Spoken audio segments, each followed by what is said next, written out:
বাবারে, আকাশটা বুঝি ভেঙে পড়বে আমার মাথার উপর। এই আমগুলোই এখন আমাদের ভাগ্য বদলে দেবে রে। আহারে, ঝড়ে তোমাদের ঘর ভেঙেছে, সে তো খুব খারাপ কথা। তাহলে তোমরা এখন কোথায় থাকবে? বাবা, তোমার এই ঋণ আমি কি করে শোধ করব বলো তো? তোদের আম গাছটায় এত আম ধরে কেন? আমাদের গাছে তো এত আম হয় না। এ কেমন অরাজকতা সৃষ্টি করলে তুমি! এত ঝড় বৃষ্টি দিলে যে আমার কুঁড়ে ঘরটা আর টেকানো যাবে না। ঝিরঝিরে জল এসে আমার কাঁথাটা কেমন ভিজে গেল। এর আগে এত ঝড় বৃষ্টি আমি কোনোদিন দেখিনি ঠাকুমা। তবে আজ কেন এমন ঝড় বৃষ্টি হচ্ছে? আমিও দেখিনি রে দিদি ভাই। তোর ঠাকুরদা বেঁচে থাকতে এই ঘরটা বানিয়েছিল, তখন বেশ মজবুত ছিল। আমাদের সাথে সাথে এখন ঘরটাও বুড়ো হয়ে গেছে। তুই ভয় পাস না যেন।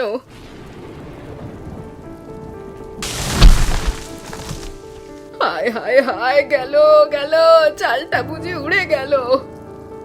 ও ঠাকুমা, ওই দেখো, ওই কোণের চালটা উড়ে গিয়ে ওই কোণ দিয়ে ঘরের ভেতর কেমন জল ঢুকছে। ওরে বাবারে, আকাশটা বুঝি ভেঙে পড়বে আমার মাথার উপর। ভগবানকে ডাক, ভগবান ছাড়া এই মুহূর্তে কেউ রক্ষা করতে পারবে না। আমি খুব বেশি ভয় পাচ্ছি ঠাকুমা, অল্প অল্প ভয় পাচ্ছি, কিন্তু তার থেকেও বেশি আমার ঠান্ডা লাগছে। আয় দিদি ভাই, আমার কাছে আয়, শাড়ি দিয়ে তোর মাথাটা ঢেকে দি। এই রাতটা কোনো মতে কাটিয়ে দিতে পারলেই হলো। ঠাকুর, তুমি আমাদের রক্ষা করো ঠাকুর। কিন্তু ঠাকুমা, আমাদের ঘরের চালগুলো তো সব উড়ে গেল, তাহলে এখন আমরা কোথায় থাকবো? ঘর না থাকলে কি হবে? মাথার ওপর তো আকাশ আছে, পায়ের নিচে মাটি আছে। সকাল হলে ঠিক একটা না একটা ব্যবস্থা হবে। তাছাড়া আমাদের বড় আম গাছটা তো দাঁড়িয়ে আছে, ঝড়ে ভাঙেনি। ওই গাছটাই এখন আমাদের শেষ ভরসা। আম গাছ? ওই আম গাছটা কি করে আমাদের শেষ ভরসা হবে ঠাকুমা? ও তুই বুঝবি না, এত কথা না বলে চুপটি করে ভগবানকে ডাক দেখি। ঠিক আছে।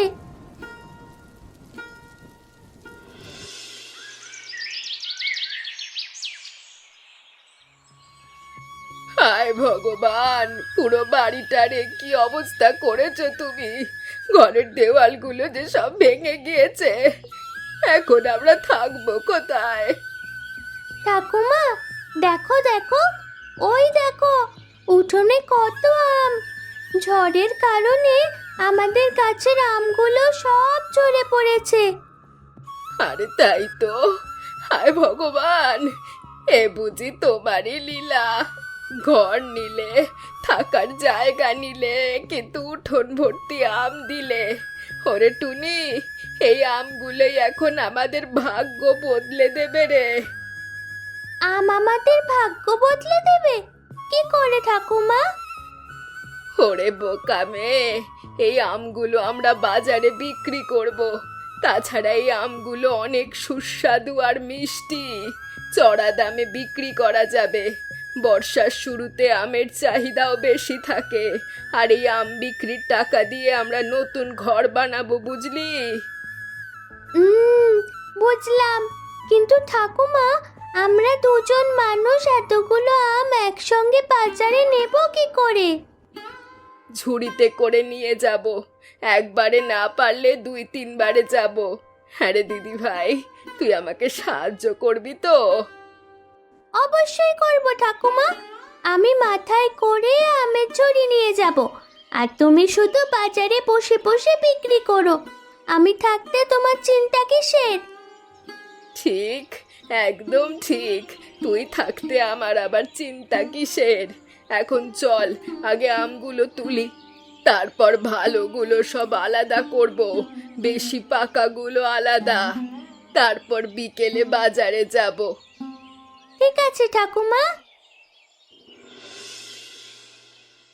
আচ্ছা ঠাকুমা, লোকজন কি আমাদের আম কিনতে আসবে? আসবে রে আসবে, আমাদের যে পাকা পাকা আর টসটসে আম, তুই দেখিস লোকজন ঠিক কিনতে আসবে। তাহলে এখনো কেউ আসছে না কেন? এত অধৈর্য হোস নে তো টুনি, একটু সময় অপেক্ষা কর, বাজারটা ঠিকভাবে বসতে দে, এরপর দেখবি ঠিক লোকজন এসেছে।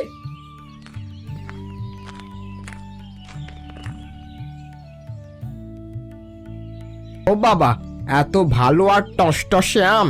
তা এগুলো কোন গাছের আম গো মাসিমা? আমাদের বাড়ির গাছের আম বাবা, গতকাল ঝড়ে সব ঝরে পড়েছে। ও, তোমাদের গাছের আম? তা মাসিমা, নিজেদের গাছের আম না খেয়ে এভাবে বিক্রি করতে এসেছো যে? তাছাড়া আর কি করব গো কাকু? কাল রাতে ঝড়ের কারণে আমাদের ঘরটা ভেঙে গেছে, তাই ঠাকুমা বলেছে আমরা এই আম বিক্রি করেই আমাদের নতুন ঘর বানাবো। আহারে, ঝড়ে তোমাদের ঘর ভেঙেছে, সে তো খুব খারাপ কথা। তাহলে তোমরা এখন কোথায় থাকবে? কোথাও না গো কাকু, তবে আজ রাতে বোধ হয় আম গাছের নিচে বসে থাকতে হবে। আর ঠাকুমা বলেছে টাকা জমলে ঘর বানাবে। কিন্তু কাকু, এত টাকা কি আম বিক্রি করে হবে? আমি একজন ঘরামি, তোমাদের ঘরটা দেখলে বুঝতে পারতাম কত টাকা লাগবে। ও তুমি ঘরামি? তা বাবা, তুমি কি আমাদের ঘরটা নতুন করে বানিয়ে দিতে পারবে? মাসিমা, আমি ঘরামি বটে, কিন্তু এই সামান্য টাকায় তো সাধারণ ঘর হবে, সেটাও অনেক সময়ের ব্যাপার। বাবা আমি জানি সেটা, তাই ভাবছিলাম যদি অন্যরকম ঘর বানাতে পারি তাহলে ভালো হতো। অন্যরকম ঘর বলতে? এই যেমন আমার আম গাছটা এখনো টিকে আছে, গাছের ডালে যদি কোনোভাবে একটা ছোট মাটির ঘরও বানানো যায়, তাহলে সেই বাড়ি বন্যায়ও ডুববে না আর ঝড়েও উড়বে না। গাছের ডালে মাটির ঘর? কি অদ্ভুত চিন্তা! তবে করা যাবে। বাঁশের মাচা বানিয়ে তার উপর মাটির লেপ দিয়ে বেশ মজবুত হবে। তাহলে বাবা তুমি একটু কষ্ট করে আমাদের ঘরটা বানিয়ে দাও না। হ্যাঁ গো কাকু, তুমি একটু আমাদের ঘরটা বানিয়ে দাও না, আমরা আমাদের সমস্ত টাকা তোমাকে দেব। আর টাকা রেখো মা, আমার কোনো টাকা লাগবে না। এই ঘরটা আমি বানিয়ে দেব বিনা পয়সায়। তোমাদের মতো মানুষের জন্য কাজ করলে আমার মনটাও অনেক শান্তি পাবে। তুমি আমাদের বাঁচালে, ভগবান তোমার মঙ্গল করুক বাবা।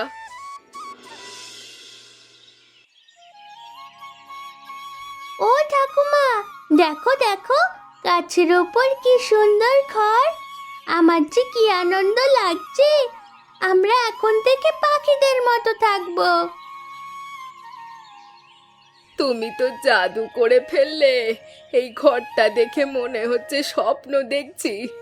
এত সুন্দর ঘর বানিয়ে দিলে, অথচ তুমি আমাদের থেকে একটা পয়সাও নিলে না।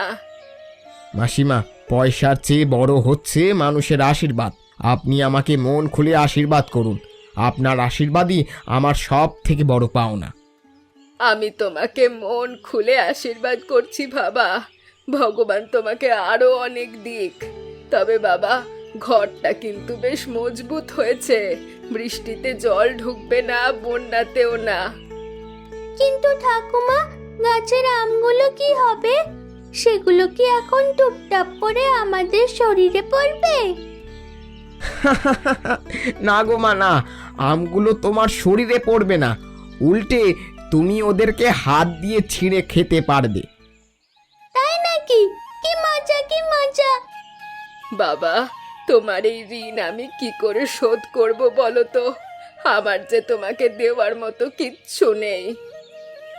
ঋণ শোধ করতে হবে না মাসিমা, টুনিমাকে নিয়ে আপনি ভালো থাকুন, সেটাই আমার জন্য যথেষ্ট। আমি আর চলি, কোনো দরকার হলে নির্দ্বিধায় আমাকে ডাকবেন, কেমন? ঠিক আছে বাবা, তুমি এসো, ভগবান তোমার অনেক ভালো করুক। ও টনি, একটু দাঁড়াও না গো, তোর সাথে দুটো কথা বলতাম, একটু আয় না এদিকে।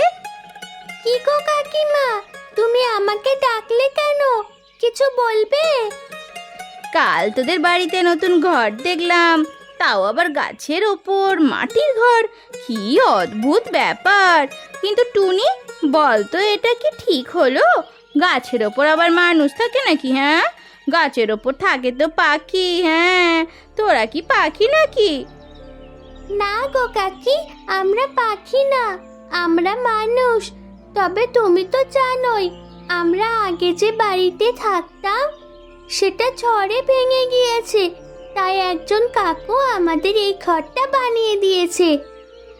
হ্যাঁ, সেটা ঠিক আছে, কিন্তু আমি শুনলাম সেই ঘরামিটা নাকি তোদের বিনা পয়সায় ঘর বানিয়ে দিয়েছে। হ্যাঁ রে টুনি, সে কি তোদের আত্মীয় নাকি রে? না গো কাকি, সে আমাদের কোনো আত্মীয় হয় না। উনি অনেক ভালো মানুষ গো, তাই আমাদের সাহায্য করেছেন। ভালো মানুষ না চাই, আজকাল বিনা পয়সায় কেউ ঘর বানায় নাকি? হ্যাঁ, অন্য কোনো রহস্য বা কিছু তো একটা আছে নিশ্চয়ই। আর তোদের আম গাছটায় এত আম ধরে কেন? আমাদের গাছে তো এত আম হয় না। সে আমি কি করে বলবো গো কাকি, উপরওয়ালা আমাদের যা দিয়েছেন তাই আমরা পেয়েছি। হ্যাঁ রে টুনি, সত্যি করে বল তো, ওই গাছে তোরা কি দিস? কোনো সার দিস নাকি গাছের লুকোনো কোনো খাবার দেয় তো ঠাকুমা? আমরা কিছুই দিইনি গো, গাছ নিজে থেকেই এমন ফল দেয়। বললাম তো, সবই উপরওয়ালার দান। ভগবানের দান? বলি, তোদেরই ওপর এত কেন দয়া ভগবানের? হ্যাঁ রে, আমরা কি মানুষ নই নাকি? আমাদের তো এত দয়া করে না। সে আমি কি করে বলবো গো। ঠিক আছে, যেখানে যাচ্ছিলিস যা, তোর সাথে পরে কথা বলবো।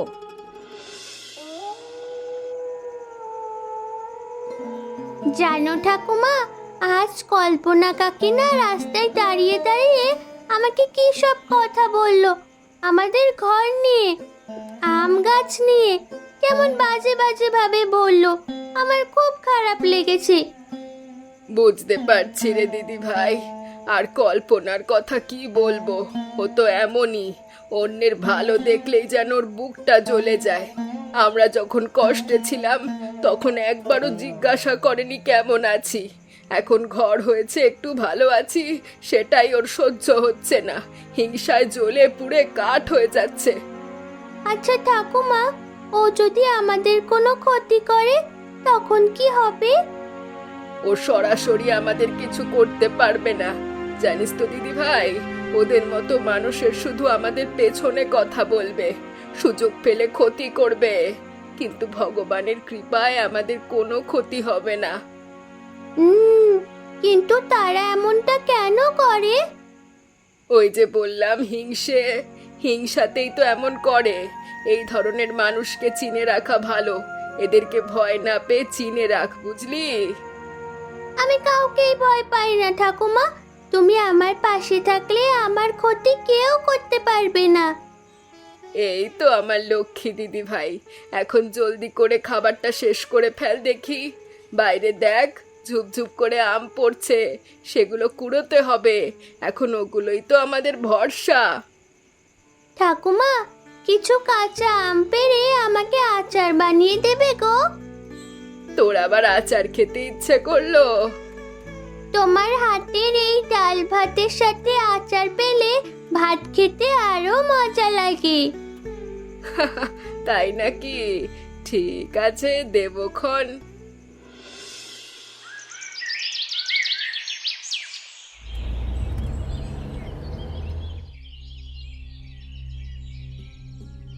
এই যে দিদি, শুনেছি এ গ্রামে নাকি বেশ ভালো আম পাওয়া যায়। কার বাগানে আমগুলো পাওয়া যাবে একটু বলতে পারবেন? কি বললে, আম? হ্যাঁ, এই গ্রামে আম আছে। আমাদের পাশের বাড়ির একটা বড় গাছ আছে, প্রচুর আম হয় তাতে। কিন্তু ওই বাড়ির লোকজন একটু একটু গরিব আর কি, ঠিক মতো দেখাশোনা করে না গাছটার। গরিব হলে কি হয়েছে, আম ভালো হলেই তো হলো। আম ভালো সেটা সত্যি, কিন্তু ওরা বেশি দাম চাইবে। তবে আপনি যদি আমার ওপর ভরসা রাখেন তবে আমি নিজেই ওদের গাছ থেকে আম সংগ্রহ করে আপনাকে কম দামে দিতে পারবো।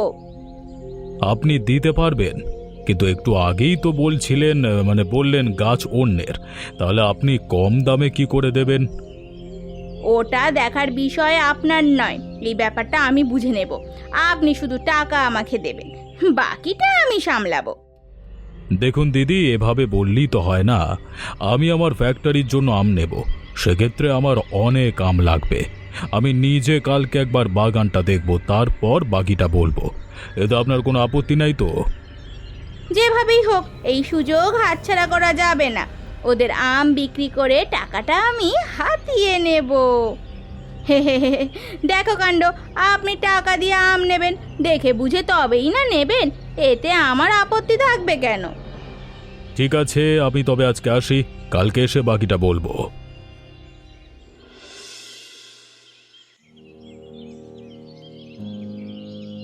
এ কি কল্পনা, তুই আমাদের আম গাছ থেকে আম কুড়োচ্ছিস কেন? বলি, কার অনুমতি নিয়ে তুই এখানে এসেছিস? অনুমতি? আমগুলো তো মাটিতে পড়ে আছে, আর মাটিতে পড়ে থাকা আম কুড়োতে কি কারো অনুমতি লাগে গো কাকিমা? শোনো কাকিমা, এই গাছ আমাদের, মাটি আমাদের, আমও আমাদের। পড়ে থাকলেও সেটা আমাদের সম্পত্তি। তুমি নেবে কেন? ওরে বাবা, এগুলো তোদের সম্পত্তি নাকি? এই বয়সে এত বড় বড় কথা বলছিস কেন রে? হ্যাঁ, আর তাছাড়া তোদের কি কোনো কাগজপত্র আছে এই জমির? এই গাছ গ্রামের সরকারি জমিতে, তাই এইগুলো কারো একার নয়। একদম মিথ্যে কথা বলবি না কল্পনা। এই জমি আমার স্বামীর নামে, তার কাগজও আছে আমার কাছে। তুই অযথা মিথ্যে বলে আমার নাম নিতে পারবি না। দে দে, আমার নাম দে বলছি। আমি কারো কাছ থেকে নিচ্ছি না গো কাকিমা, আমি নিচে পড়ে থাকা আম কুড়াচ্ছি। আর তোমরা যতই চেঁচাও, এই আম আমি তোমাদের ফেরত দেব না।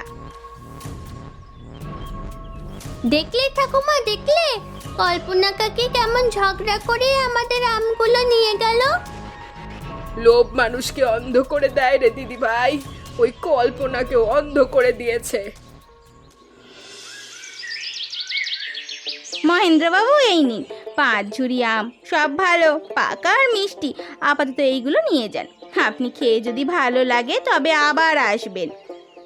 আরে বাহ, আমগুলো তো সত্যিই খুব ভালো। তা দিদি, এগুলোর দাম কত নেবেন বলুন? খুব বেশি নেব না, ওই ঝুড়ি প্রতি 300 টাকা, মোট 1500 টাকা দিলেই হবে। ঠিক আছে, এই নিন টাকা। আর আমার কিন্তু আরো অনেক আম চাই, কালকে আরো দিতে পারবেন তো? পারবো মানে অবশ্যই পারবো, জানেন তো আমারও নিজের বাগান আছে, তাতে প্রচুর আম হয়। আপনি যত চান আমি দেব। হাই উপরওয়ালা, কল্পনা কাকি এসব কি বলছে? আর আর এগুলো তো আমাদের আম গাছের আম। যাই, শিগগির গিয়ে ঠাকুমাকে সবটা বলি।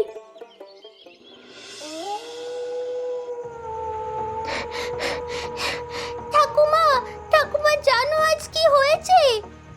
আজ আবার কি হলো রে দিদি ভাই? ওই বদমাইশ মেয়েটা তোকে আবারও কিছু বলেছে? না গো না, কিছু বলেনি। বললে তো হতোই, আজ তো তার থেকেও বড় কাজ করেছে। বলিস কি রে? সে আবার আজ কি করলো শুনি? আমি নিজের চোখে দেখলাম গো, ওই কল্পনা কাকি আমাদের আমগুলো কুড়িয়ে নিয়ে গিয়ে একজন ব্যবসায়ীর কাছে বিক্রি করছে, আর তার বিনিময়ে 1500 টাকা নিয়েছে। হায় ভগবান, কি বলছিসটা কি দিদি ভাই? শুধু কি তাই, সে আরো বলেছে যে আরো আম লাগলে সে দেবে, আর সেগুলো নাকি তার নিজের আম বাগানের আম। জানতাম জানতাম সে এমনই কিছু একটা করবে। কল্পনার লোভ তো আমি চিনি, কিন্তু সে যে আমাদের আম চুরি করেছে সেটা যেভাবেই হোক ওই ব্যবসায়ীর কাছে আমাদের প্রমাণ করতে হবে। কিন্তু সেটা কি করে প্রমাণ করব ঠাকুমা? কাকি তো বললো সে নিজের আম বিক্রি করেছে। বললে বলুক, তবে কল্পনার বাড়িতে একটা আম গাছও নেই, সেটা তো ব্যবসায়ী জানে না। আমরা যদি সত্যিটা তাকে বলি সে নিজেই বুঝবে। ঠিক আছে, ওই ব্যবসায়ী কাল আবারও আসবে বলেছে, আমরা তবে ওর কাছেই যাব। হ্যাঁ যাব, কিন্তু রাগ করে না, শান্তভাবে, শান্ত গলায় লোকটাকে সব সত্যি বলবো। বাকিটা উনি নিজেই দেখবেন। বুঝলি তো দিদি ভাই, মিথ্যের পা ছোট, সে বেশি দূর দৌড়তে পারে না। তোমার কথা সব সময় ঠিক হয় ঠাকুমা। কাল ওই কল্পনা কাকিকে বোঝাবো মিথ্যে বললে কি হয়। বোঝানোর কোনো দরকার নেই দিদি ভাই, সত্যি নিজে থেকেই সামনে চলে আসে। আমাদের শুধু সৎ থাকতে হবে। একদম ঠিক বলেছো।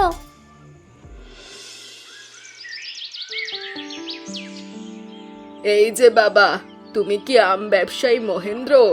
আর শহর থেকে আম কিনতে গ্রামে এসেছো? হ্যাঁ মাসিমা, আমি মহেন্দ্র। কিন্তু আপনি কে? আপনাকে তো ঠিক চিনতে পারলাম না। আর আপনি আমাকে কি কিছু বলবেন? আমি পার্বতী। এই গ্রামে আমাদের একটি আম গাছ আছে।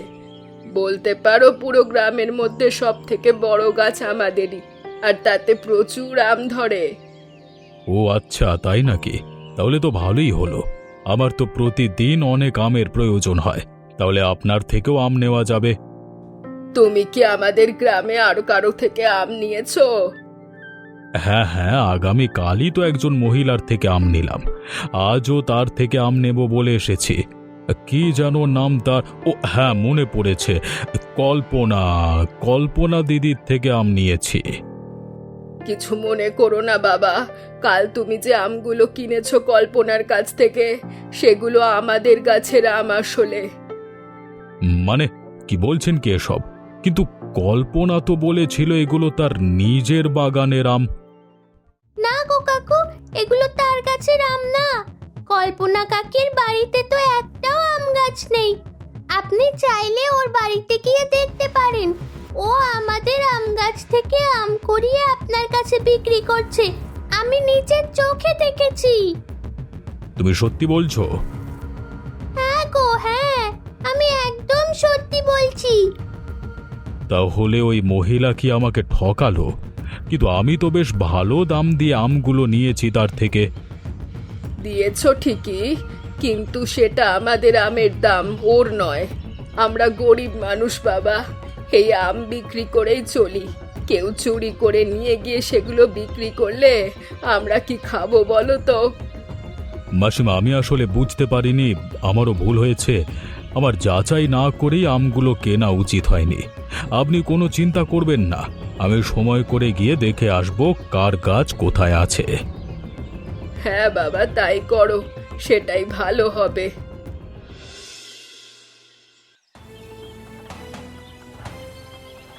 এ কি কল্পনা দিদি, আপনি না আমাকে বলেছিলেন আপনার অনেক বড় আমের বাগান আছে, কিন্তু আপনি তো দেখছি অন্যের বাড়িতে এসে আম কুড়োচ্ছেন। এ কি মহেন্দ্র বাবু, আপনি আপনি এখানে? হ্যাঁ আমি এখানে, কিন্তু আপনি তো বলেছিলেন নিজের বাগানের আম। তবে এটা কার গাছ বলুন তো? এটা এটা তো এটা আমাদের গাছ গো কাকু। ওই দেখো, গাছের উপর আমাদের একটা ঘরও আছে। ছি দিদি, আপনি আমাকে এভাবে মিথ্যে কথা বললেন। অন্যের আম চুরি করে আমার কাছে বিক্রি করেছেন। এটা তো শুধুমাত্র চুরি না, প্রতারণাও। কল্পনা, তুই আমার প্রতিবেশী। আমরা গরিব, কিন্তু তোর মুখ থেকে কোনোদিন একটা ভালো কথা শুনিনি। শুধু হিংসা, শুধু খোঁটা, আর শেষ পর্যন্ত আজ আমার আম বিক্রি করলি। ক্ষমা করো কাকিমা, সত্যি লোভে অন্ধ হয়ে গিয়েছিলাম আমি। তোমাদের ভালো দেখে আমার সহ্য হচ্ছিল না, কিন্তু আমি বুঝতে পারছি এটা করা মোটেও ঠিক হয়নি। আমাকে ক্ষমা করো কাকিমা, ক্ষমা করো।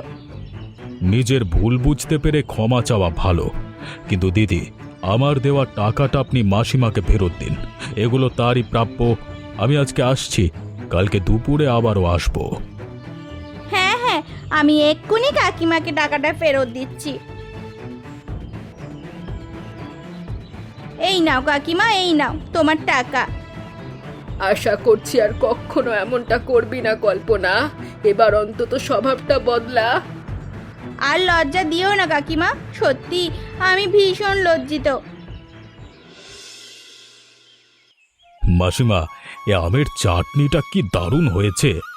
টক মিষ্টি একদম ঠিক। আর এই ডাল, এটা তো কোনো ডাল নয়, যেন অমৃত। আজ অব্দি শহরের কোনো হোটেলেও এত ভালো ডাল খাইনি। বাবা, গরিবের রান্নায় বেশি মশলা থাকে না, কিন্তু অনেক ভালোবাসা থাকে। মন দিয়ে রাঁধলে সাধারণ জিনিসও অসাধারণ হয়। সেটা আজকে আপনার রান্না খেয়ে বুঝতে পারলাম। মাসিমা, আমি একটা কথা বলি, আপনাদের আম আমি কিনবো ভালো দামে, সরাসরি আপনাদের কাছ থেকে। কোনো দালাল থাকবে না মাঝখানে। সত্যি? তুমি সত্যি বলছো কাকু? তাহলে তো আমরা আরো ভালো থাকতে পারবো, আমাদের আর কোনো কষ্ট থাকবে না। সত্যি গো মামুনি, সত্যি। আমি আরও একটা কাজ করতে চাই। এ গাছের ঘরটা অনেক সুন্দর কিন্তু ছোট, তাই আমি নিচে আপনাদের জন্য একটা পাকা ঘর বানিয়ে দিতে চাই। গাছের ঘরটাও থাকবে, পাকা ঘরটাও থাকবে। কিন্তু বাবা, আমাদের তো এত টাকা নেই, আমরা কি করে এত বড় ঘর বানাবো?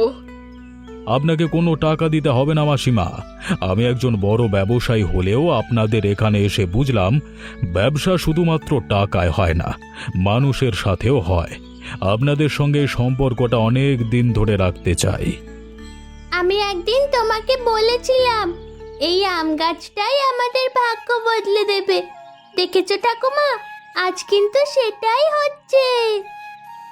বলেছিলি রে দিদি ভাই, সেদিন ঝড়ের রাতে বলেছিলি আম গাছটা ছাতা হয়ে দাঁড়িয়ে আছে মাথায়। আজ বুঝলাম সত্যি ছাতা হয়ে দাঁড়িয়েছে আমাদের জীবন বদলে দিতে। আপনাদের আর কষ্ট করতে হবে না মাসিমা। আমি যতদিন বেঁচে আছি ততদিন আপনার ছেলে হয়ে আপনার পাশে থাকবো আমি।